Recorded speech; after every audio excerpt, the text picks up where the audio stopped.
Hello guys, welcome back to my channel. ఈ వీడియోలో మనం బెస్ట్ బ్యాక్ వర్క్ ఏంటో చూసేద్దాం. అండ్ వన్ మోర్ థింగ్, బ్యాక్ని లాట్స్ అని కూడా అంటారు. సో ఈ వీడియో మీరు ఫస్ట్ టైం చూస్తున్నట్టయితే సబ్స్క్రైబ్ చేసుకోండి. ఎందుకంటే మీరైతే ఏదో టైంపాస్కి అయితే చూడట్లేదు, ఏదో ఒకటి నేర్చుకుందామని అయితే చూస్తున్నారు. సో నా కంటెంట్ మీకు ఖచ్చితంగా నచ్చుతుందని అనుకుంటున్నాను. సబ్స్క్రైబ్ చేయడం మరీ ఓవర్ అనుకుంటే అట్లీస్ట్ లైక్ అయితే చేయండి. అప్పుడే మనలాంటి వాళ్ళకి ఇంకొంతమందికి అయితే రీచ్ అవుతుంది. Thank you. One more thing, minimum 5 to 10 minutes అయితే వార్మప్ చేయడం మర్చిపోకండి. అప్పుడే ఇంజురీస్ అనేది అవాయిడ్ చేయగలుగుతాం. ఇంకా ఎటువంటి లేట్ చేయకుండా సీక్వెన్స్ ఆర్డర్లో బ్యాక్ వర్కౌట్ ఏం చేయాలో చూసేద్దాం. ఇంకా ఫస్ట్ వేరియేషన్ వచ్చేసి pullups or lat pull down. Bro, మరి ఫస్ట్ వేరియేషన్లోనే 2 ఎక్సర్సైజ్ చేయాలా అని మీకు డౌట్ రావచ్చు. సో ఆ 2 ఎక్సర్సైజ్ చేసే అవసరం లేదు. ఆ రెండిట్లో ఏదో ఒకటి చేసినా చాలు.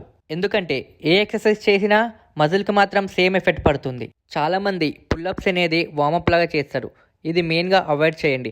ఎందుకంటే pull ups one of the best compound exercise అనమాట. సో మెయిన్ ఎక్సర్సైజ్గా చేయండి, చాలా మంచి రిజల్ట్స్ వస్తాయి. ఇంకా ఈ variation mainly lats and upper బ్యాక్ని టార్గెట్ చేస్తాయి.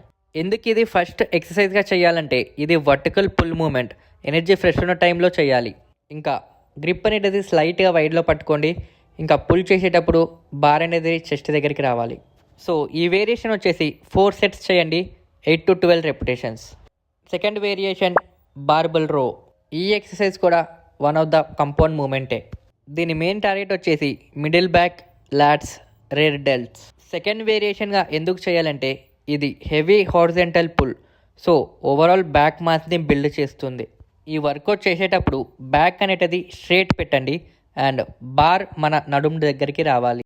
అండ్ ఈ వేరియేషన్ 4 sets చేయండి with 6 to 10 repetitions. Third variation వచ్చేసి సీటెడ్ కేబుల్ రోస్. ఈ ఎక్సర్సైజ్ మెయిన్గా మిడిల్ ట్రాప్స్ అండ్ లాట్స్ని టార్గెట్ చేస్తుంది. ఎందుకు థర్డ్ వేరియేషన్గా చేయాలంటే బార్బుల్ రోస్ తర్వాత మనకి కంట్రోల్డ్ మూమెంట్ కావాలి. సో ఇది బెస్ట్.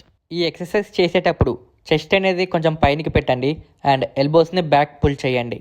అండ్ ఈ వేరియేషన్ మీరు 3 sets ఇంకా 10 to 12 repetitions వచ్చేలాగా చూసుకోండి.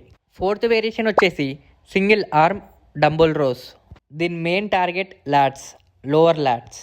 ఇంకా సింగిల్ ఆర్మ్తో చేయడం వల్ల మన మైండ్ మజిల్ కనెక్షన్ అనేది ఇంప్రూవ్ అవుతుంది. జస్ట్ మోడరేట్గా పుల్ చేయండి, మరీ హై లెవెల్కి వెళ్ళకండి. ఈ ఎక్సర్సైజ్ మీరు 3 sets అండ్ 10 to 12 repetitions వచ్చేలాగా చూసుకోండి each side. Fifth and last variation వచ్చేసి స్ట్రైట్ ఆర్మ్ పుల్ డౌన్. ఈ ఎక్సర్సైజ్ మెయిన్లీ లాట్ ఐసోలేషన్ కోసం, అంటే ఓన్లీ లాట్స్నే టార్గెట్ చేస్తుంది.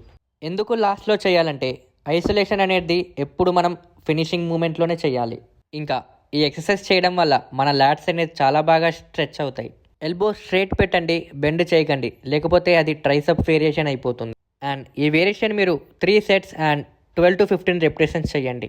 సో గాయస్, మీరు ఈ సీక్వెన్స్లో చేయడానికి అయితే ట్రై చేయండి. బ్యాక్ సరిగ్గా గ్రో కావాలంటే ఖచ్చితంగా వర్టికల్ ప్లస్ హారిజంటల్ పుల్ కలిస్తేనే అవుతుంది.